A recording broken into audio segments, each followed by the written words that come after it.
what are you hearing on the college football front? That's the first item up for bids for the football world. We're seeing more and more institutions of higher learning saying players can come back to campus and start participating in practices, so on and so forth. What are you hearing about this 2020 playing season? I think when you talk to athletic directors and commissioners and things like that, it's a sea change from 2 months ago. And, I think one of the things everyone said, we don't have to make a decision now. We got until June, late June, probably July 1st, we got to make a decision. But certainly what looked very, very dire back in March and April now says, hey, this seems to be possible. We have a much better understanding of the virus once we started taking it seriously. So I have a pretty good confidence that every school will start the season. And I did not think that in March. I thought some might, but it seems like everyone's going to start. Whether they can finish, I don't know. At the same time as it's hard to predict out 2 months. It's even harder to predict out 4.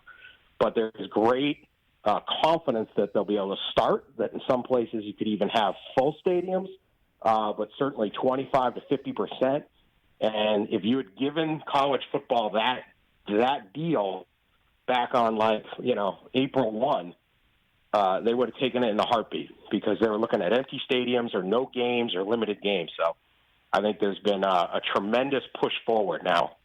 Obviously, we're still a long way from the season, so a lot of positivity has to stay with us. But I would expect college football gets played in September. Well, I mean, I guess there might be more stomach for it because you're seeing spikes in I guess you're seeing 25 states from what I heard last. I saw this on TV last night through NBC News that 25 states are experiencing lower hospitalization rates over the last 25 weeks.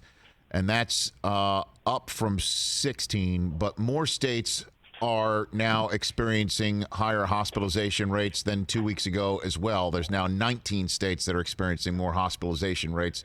So again, we have to take a look at the virus and boots on the ground, but there definitely appears to be, for all sports, every last sport, more of a stomach of saying we're going to deal with people testing positive and not shut things down and figure out a protocol with therapeutics, so on and so forth, to move this thing forward.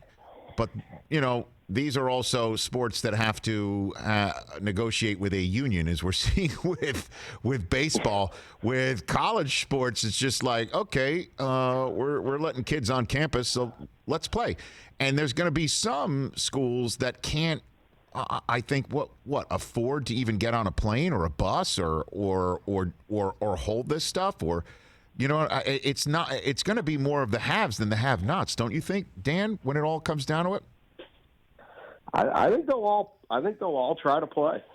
Okay. I think that the two aspects were going to stand in the way of playing was local health officials. Like if this was a very regionalized decisions, so one county somewhere could say no.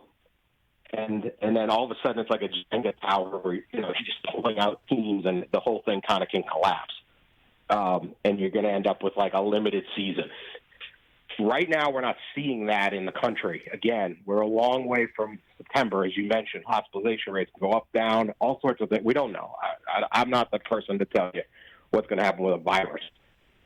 So absolutely. The other big one was they had to get over the concept, whether this is a good idea or bad, up to you to decide, that if one player tests positive, that doesn't mean the team is shut down and quarantined. Because if that was going to be the standard, which for a little while it kind of felt like that's the standard, there was no way you could start. Because somebody in a group of 100-something people, because you have the sports staff, the coaches, we have elderly coaches, we have all sorts of problems, they're going to get it. I mean, it'd be impossible to try to believe you could run a football season. And I thought college football was the single hardest sport in America to try this because you have 130 Division I teams in 43 states. And you've got all different – you got military academies, private schools, public schools, religious schools. Everyone's playing this thing. So could we do it? But I do think that once that it's believed, hey, we got a couple, we'll put them to the side, it's going to be all right, we're going to keep going. As long as that mindset's there, you push through. And then as long as the local health officials aren't saying this school can't play, but this school can, you can keep some formation of what this season is, and you're not just saying, oh, we were going to play Saturday, but now we can't, and it all falls apart. So I think they're going to try it. There's a lot of optimism. There's also a lot of desperation. These schools have looked at the bottom line of what happens if there isn't a football season, right, or what happens if there's not a fall semester. And look at higher education and college sports, obviously, are businesses, and they're in a lot of trouble if they don't do this. So I think they're all going to push forward. Hey, you watched all the way to the end. Thanks for that. Watch more right here.